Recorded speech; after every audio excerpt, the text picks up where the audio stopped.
Iredell County Public Safety Center with General James Mallory, Chairman of the Iredell County Board of Commissioners. Thanks, Mr. Mallory, for meeting with us today. Great to be here. Give us an idea of what we have behind us here. This is the new $16 million Public Safety Center.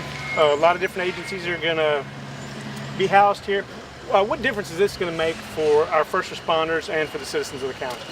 Well, it's going to make a tremendous difference, not only in terms of how they operate, but how they deliver services in the future. You know, our EMS services have operated out of what used to be a dealership. The vehicles that they have are out in the elements, and that's never good when you have sensitive equipment in those. So they've had a only marginal situation. The Emergency Communications Center, they are literally cheek to jowl. They can't move. They can't accept any additional capabilities, even though our call volume has basically over the last decade doubled. Right. And so we have worked every which way to configure and move people out of supervisors' offices and put consoles in those. And there's just no more wiggle room. And yet we are continuing to grow as a county. We're anticipating to grow to 15% over a 10-year period. And that's pretty significant growth rate. So that would put us near 200,000 people, 190,000? Well, right now we're at about 172,000. We're probably going to be by 2025, we'll be just shy of that 200,000. And we have an aging population, interestingly enough.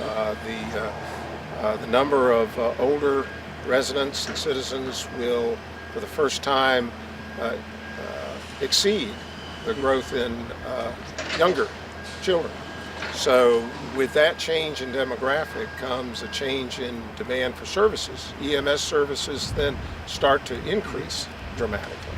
So we have to be planning for the future, that future growth. And what this building does is helps us accommodate not only all of those vehicles in the bays that you see right here, but also with our new distributed basing model. We're out at Cool Springs and now Trinity. You'll see volunteer fire departments are reflecting this same sort of team of teams approach. That is, you have fire department, fire services, you also have EMS, you have rescue, and the sheriff's department has an area to operate out of. So this is a team approach. It's not just EMS. Our Emergency Communications Center will be here. It's the trend in North Carolina is to cut down on duplication and to be able to have multiple agencies served by one communications network. And so the 911 board parses out dollars based on the ability to serve a larger community, a regional community. And one of our great news stories was being able to qualify for a roughly $2.6 million grant from 911 board. It's going to help us be able to buy additional consoles and a lot of the technical support that goes with communications, which is towers and radios and all of those things that our first responders need. In the Army we had it saying, you have to be able to shoot, move, and communicate. Well, it's no different for these fellas and gals. They've got to be able to move to where they're going. They've got to be able to accomplish their mission. But to do either one of those, there has to be communication about where to go and what to do. In addition to those two departments, we will also be consolidating our fire marshal service and our emergency management division, which before the room there where we managed all of our responses to disasters, and we routinely will activate that emergency operations center for hurricanes, winter storms, We have plans for if there's any kind of incident at McGuire Nuclear Station, as well as any kind of mass casualty type of incidents. So that needs to be large enough and a wired in enough and a secure enough facility that we can get that job done. And then so between emergency operations, ECOM, fire marshal, EMS, it's all under one roof. And you form sometimes, well, function should drive the form. And if we're going to function as a team, it makes sense to be housed as a team. And that creates a lot of good synergies and coordination. Well, I've seen the plans, and it's going to be an impressive facility. The other big project you're working on, obviously, is the jail expansion, which is going to cost around $26 million. Can you update us on the progress on that and give us an idea when we can expect the doors to open? Well, we're hoping that by early 2019, it will be ready to occupy, but it will take a little longer than that. Probably April 2019, all the construction will be done, but we're having to add jail staff to be able to run that facility.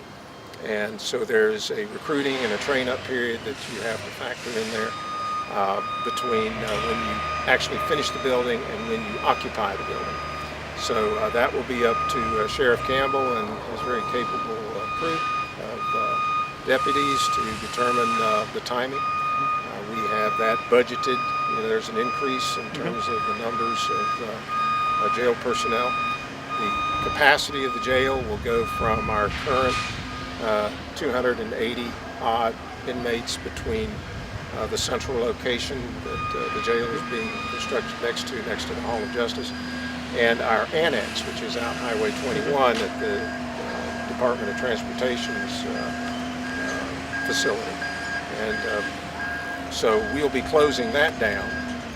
And right now we're spending a significant amount of money for the inmates that we can't house. We generally run anywhere from 300 to at the max around 350, and that ebbs and flows. And so those additional 70 inmates or 20 inmates, whatever it is, have to be housed somewhere else. So we pay another county roughly $70 a day to house them. Each inmate? Yeah.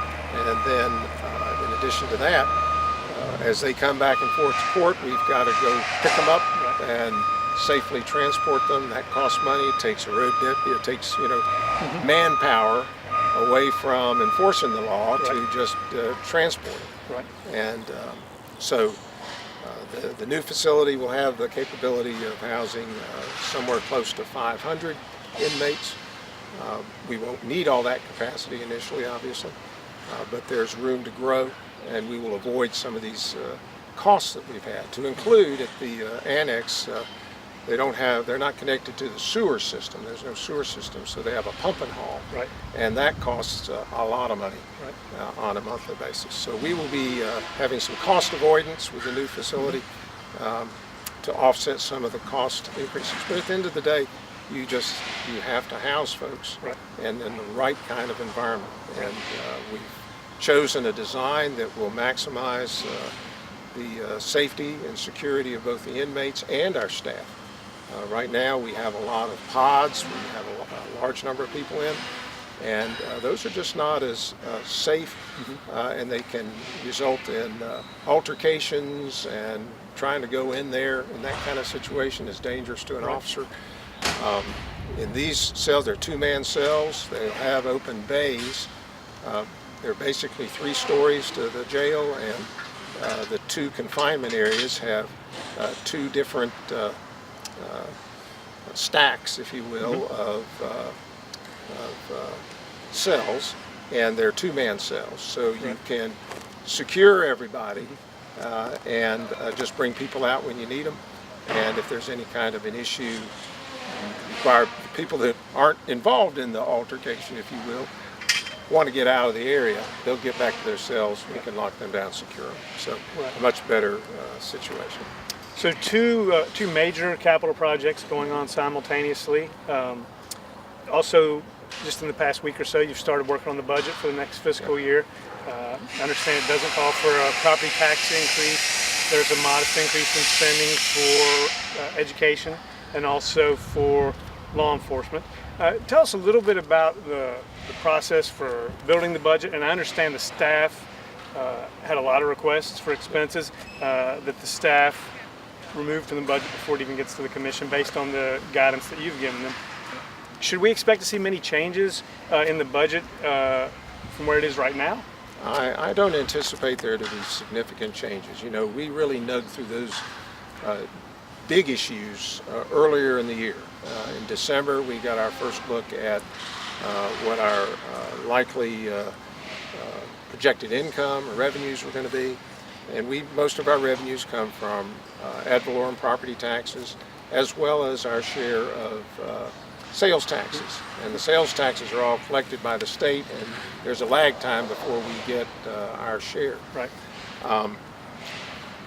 So once we have set our broad priorities and objectives, and the departments are coming up with their asks, and then our staff has to sit down and reconcile, okay, with this level of increase in dollars and revenue, what can we afford to be able to do in terms of meeting staff requirements? And I have to tell you, our staff and departments have always been very conservative when it comes to proposing increases in any kind of expenditures and staffing and anything else. And so they're focused really on the needs, not the wants. They have identified what we think are valid needs. Some of those needs can be pushed off another year. And so that's the process really that our staff engages in, is parsing through the priorities and figuring out how do we live within the budget that we have. That's one reason our focus as a county is to increase our tax base through economic development. And that's not just people moving into the county. That's going to happen regardless of what we do. But the important thing is to have an industrial and commercial tax base that can not only provide good jobs for our people, which increases disposable income, which then increases sales taxes, but most importantly keeps a good balance. And you should have about a 70-30 balance in order to have be able to accommodate the increased demand for services that come with an increase in population. And if you don't do that, if you have a residential influx primarily, then I think the last figure I saw for a typical home to pay for the services of a typical household of 2.3 kids, I guess, you have to have an appraised value of close to $375,000. And most homes aren't $375,000. Right. That just means that you're going to end up having to increase your tax rate to provide the services. Right. So that's where businesses come in. They don't consume as many services as taxes are paid. And so you get the right balance, then you can continue to meet your increasing obligations that we have a responsibility to provide: public safety and education and public health and social services and recreation. So we're in a good place. A lot of counties are not as fortunate as we are, that they're having very difficult times making budgets because there's not the element of growth. But growth doesn't just happen. You got to be intentional and get the right kind of growth. One last area I'd like to touch on would be education funding. We've been covering the school budgeting process, and it's a tight school budget, just as you would probably want it to be. There is some optimism, though, I think, in Iredell Statesville Schools about the budget for the following budget year, which would be 2019-20, based on the property revaluation. Is there good reason to be optimistic? Well, I think we're all optimistic. We've seen a fair amount of growth. Even in the years where we haven't had a revaluation, we've seen an increase in net revenue.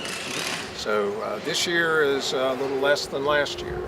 This year we have about a 2% anticipated increase in overall income. So our proposed budget, and we're halfway through the budget, so I don't want to speak out of turn and all, but it would appear that with only minor adjustments that the schools will get about a 2.5% increase. So they're getting more of an increase than the overall increase the county is getting. But school funding accounts in terms of what we actually spend, not just that are maybe generated by a sales tax that goes directly to schools and there's no questions asked, but in terms of county, I'll call it net county funds, we spend about 54% of our budget on education. And the reason we invest so heavily in education is that education and economic development are joined at the hip. We have to have a workforce that is ready and able, equipped with the soft skills and the ability to learn the hard skills to meet our employers' needs. So our schools have been very good to work with in terms of sort of reorienting to not just focus on four-year college, which is where about a third of our students go, but the other half to better of our student body population needs to be equipped to be able to go out and fill the jobs. And you can see a bunch of signs around here saying now hiring, second and third shifts. Lots of businesses are looking for good employees. We've gone from, several years ago, 7%, a high of about 7% unemployment down to 4%. And when you're at 4%, that's traditionally full employment. Right. Taking into effect, people that are not in the workplace for various reasons. Well, I want to thank you for taking the time to speak with us today. This has been our second edition of Movers and Shakers, and we'll send it back to you, Brian. Thank you.